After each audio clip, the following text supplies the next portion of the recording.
और बच्चियों,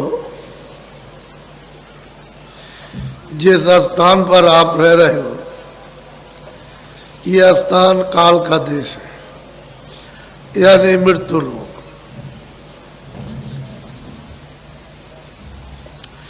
यह आपका घर नहीं है, आपका देश नहीं है, आप यहां रह नहीं सकते हो। तो आप अपने घर में चलने की तैयारी करो, क्योंकि दूसरे के सामान को छोड़ो और अपना सामान पकड़ो। तुम कहोगे मैं ये भी सामान ले जाऊंगा, तो ये सामान वहां जाएगा नहीं। ये जो भी सामान है सब कूड़ा कचरा है, इसमें कुछ नहीं किया, सामान वहां है नहीं। तो दूसरे के सामान को फेंक दो और अपना सामान पकड़ लो, तब तो चल दोगे घर में। और अपना सामान छोड़ दिया, दूसरे का पकड़े हुए हो, तो हमारी दशा क्या हो रही है कि जब तोता पकड़ते हैं तो गिर्री होती है, गिर्री ऐसे उसको लगा देते, तो धीरे से उसको ले जाते हैं, डाल के पास में उसको पहुंचा दिया जहां तोता बैठता है। बस धीरे से उसने एक पैर उठाया और इस गिर्री को पकड़ लिया, बस वो झूल गया, एकदम लटक गया, अब गिर्री घूम गई। तो उसको क्या भ्रम होता है कि हमको पकड़ लिया। जो गिर्री घूम गई उसने नहीं पकड़ा, वो ऐसे आप पकड़े हुए अपने पंजे से ऐसे, और छोड़ नहीं रहा। तो उसको भ्रम हो गया कि हमको पकड़ लिया इसने, तो धीरे से उतार के ले आएगा, तोता पकड़ लिया। जब बंदर को पकड़ते हो तो एक हांडी छोटे मुंह की, उसमें चने डाल दिए और जमीन में गाड़ दी, एक रस्सी उधर बांध दी, एक इधर बांध दी, और उधर से बंदर आया, उसमें हाथ डाला, तो हाथ तो छोटा पतला, जब उसने डाल दिया तो चने पकड़ लिए, और बंदर को चने से बहुत मोह होता है, ऐसे पकड़ लिया तो ये मुट्ठी फैल गई। अब वो क्या समझता है कि हमको इसने पकड़ लिया, इस हांडी ने हमको पकड़ लिया, तो चींची करता है। ठीक यही दशा अपने लोगों की है कि हमने अनजान में ये समझ लिया कि हमको इन्होंने पकड़ लिया। इन्होंने कुछ नहीं पकड़ा, आपने इनको पकड़ लिया, क्योंकि ये तो चीजें आपकी है नहीं। परदेश है, परदेश की चीजें, अपना देश होता, अपनी चीजें होती तब तो ठीक था, लेकिन पराये देश में आकर के पराई चीजों को पकड़ कर, और अब मतलब ये है कि उसको झूल रहे हो और छोड़ नहीं रहे हो। तो महात्मा कहते हैं भाई ये तो परदेश है, अपना देश अपने देश में, चलो अपने घर में। उसमें चलने के लिए तुम दरवाजे पे बैठे हुए हो, उसके साथ सामान को पटको और अपना साथ सामान पकड़ो, तो चल पड़ो घर की तरफ में। अब तुम ये छोड़ोगे नहीं तो उसका छेद तो बहुत छोटा है, सुई होती है उसके 1000 यानी छेद किए जाओ, उससे भी छोटा है, तो उसमें ये कैसे सूख जा सकता है? ये संसार सूप है, ये उसमें नहीं जाएगा। अगर बारीक हो जाओ तो चले जाओ छेद, तो सामान फेर दो तो बारीक हो जाओगे, उसके छेद में चले जाओगे, निकल जाओ। तो जीवात्मा दोनों आंखों के मध्य भाग में बैठी है, ये मध्य भाग है, ये सेंटर है, ये दरमियान है, इसमें जीवात्मा बैठी, शरीर में नहीं है। ये नाक है, ये मुंह है, गला है, सीना, ये नाभि है, इंद्रिय द्वार, इधर कुछ नहीं, यहां से नीचे कुछ नहीं है। वो तो आकाश तो यहीं तक है। ये जब दो आंखों से देखते हो, जब आंख खोलते हो तो समझते हो ऊपर आकाश है, आंख बंद कर लो तो ये आकाश यही है बस। ये दोनों आंखें हैं, ये दोनों नीचे है, ये दोनों नीचे, दोनों नाक नीचे है, इस आकाश के ऊपर में बैठी हुई है वो जीवात्मा, ऊपर है। उस जीवात्मा में एक आंख है और शरीर में 2 आंख है। उस जीवात्मा में एक नाक है और शरीर में 2 नाक। उस जीवात्मा में एक कान है और शरीर में 2 कान। तो कितने कान हुए? 3 कान हो रहे। अब यह है कि 3 कान है, 3 आंख है, 3, ये तो मोटी चीज है। ये तो ऐसी पराविद्या थी सनातन कि सब लोग उसको जल्दी से, यानी जैसे ही जन्म लिया वैसे ही सीख लेते थे। अब इस पराविद्या को सिखाने के लिए कितनी मेहनत, क्यों ऐसी मेहनत पड़ती है कि जब आए थे पैदा हुए तुरंत, तो तुमने उस रामायण को नहीं सुना कि जब तुरंत अपनी विद्या को पकड़ लिए, देर नहीं लगी, जैसे ही बाहर मां के गर्भ से आए वैसे ही सामने उस विद्या को पकड़े हुए थे। तो कहते हैं कि भाई उस समय पर तो तुम्हारी उम्र लाख बरस की थी, इस शरीर की उम्र उस समय लाख बरस की थी। जब जीवात्मा लाई गई यहाँ और इस मनुष्य रूपी मंदिर में ये बैठाई गई तो इसकी उम्र थी लाख बरस की।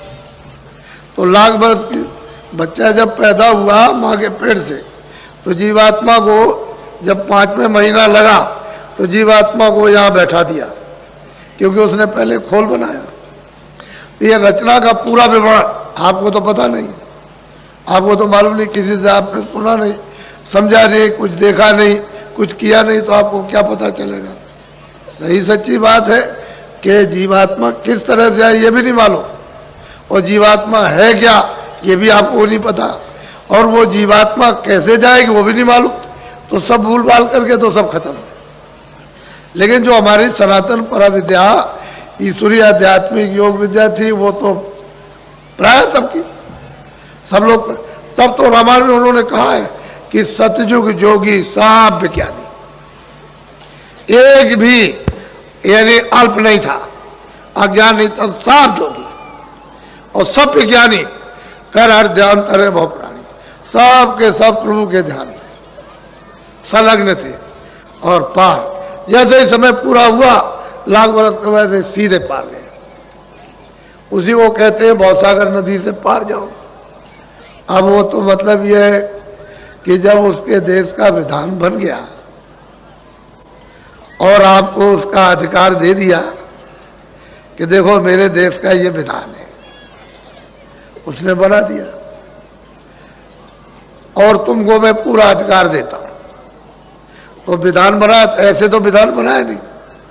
जब लाख बरस की आयु पूरी हुई तो ये जीवात्मा सब वापस गई, क्योंकि कोई चौकी पहरा रोक टोक कुछ बंधन तो था नहीं उस समय, कोई पाप नहीं पुण्य नहीं, अच्छा नहीं बुरा नहीं, ये कुछ नहीं था, कोई किसी तरह की गंदगी थी नहीं। तो ये जीवात्मा लाख बरस पूरा क्यों वापस गई। तो इस तरह की अनगिनती खेपें यहाँ आकर के वापस चली गई। लेकिन जब देखा कि सभी चली जाएगी और यहाँ कुछ नहीं रहेगा, तब फिर उन्होंने ये बंधन लगाया। तो ऐसे बंधन नहीं लगा, बंधन लगाने में बहुत समय लगा। अपनी शक्तियां पैदा करेंगे, उनसे तपस्या कराएंगे, फिर उसको उनको अपना हुक्म देंगे, उसके बाद फिर वो मतलब विधान बनेगा, विधान बनाने के बाद फिर सुनाया जाएगा, सुनाने के बाद तब आपको अधिकार बताया जाएगा। तो समय लगा, बहुत समय, 20,000 बरस तो तप में लग गए। उसके बाद में उन्होंने हुक्म दिया तो फिर विधान बना। जब समाधि लगाई तो देववाणी हुई ईश्वर की कि हम जो बोले सो लिख दो। तो जो जो बोलते गए वो लिखते चले गए। उस समय पर तो कोई कागज नहीं था इस तरह का, तो पेड़ों की छाल निकाल करके उसी में लिख दिया। उसी को 4 वेद कहते हैं। पूरा का पूरा विधान, रोगी का, कोढ़ी का, लूले का, लंगड़े का, अंधे का, बहरे का, अमीर का, गरीब का, निर्धन का, धनी का, राजा का, रैयत का, रूप का, कुरूप का, ये सब 4 खानों का, 84 लक्ष्योनियों का, नरकों का, स्वर्ग का, वैकुंठ का, सब बन गया। और आपको बता दिया, सुनाया कि भाई देखो बता दूं कि विधान बन गया है, सबको अधिकार दिया जाएगा। तो सबको सुनाया, तिथि ताली रख दी। और अधिकार क्या, 2 चीजें थी, एक तो पाप था, एक पुण्य था, एक अच्छा एक बुरा।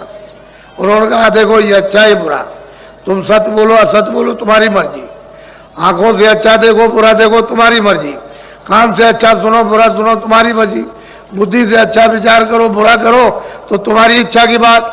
हमारी तरफ से पाप पुण्य में कोई भी रोक टोक नहीं है कि ये मत करो ये करो, ना हम पुण्य में रोकेंगे ना पाप में रोकेंगे। तो आपको पूरा अधिकार मृतलोक में दे दिया। इतना अधिकार दिया ईश्वर के पास, यानी गाड के पास, खुदा के पास भी अधिकार नहीं है जो आपको मृतलोक में उसने अधिकार दिया। अब इतना अधिकार दे दिया और आपको मतलब यह कि दे करके तिथि तारीख रखकर जब निकल गई, तो अब इस बात का है कि पहले तो पुण्य भी नहीं था, तो जब पुण्य नहीं था तो उसकी गंदगी क्यों जमा हो? तो पाप तो था ही नहीं, तो पुण्य भी नहीं था, तो पाप और पुण्य। अब यह है कि पुण्य है तो पुण्य की भी गंदगी जमा होगी, बोझा जमा होगा, तैयार होगा, और पाप का भी, तो कभी पाप कभी पुण्य, कभी पाप कभी पुण्य। पहले तो आप बुरा काम करते नहीं थे, सब अच्छे काम, कितने युगों तक अच्छा काम करते रहे, लेकिन सवाल इस बात का कि पुण्य का भी बोझा जमा हो गया, अब उसका भी फल आपको पाना।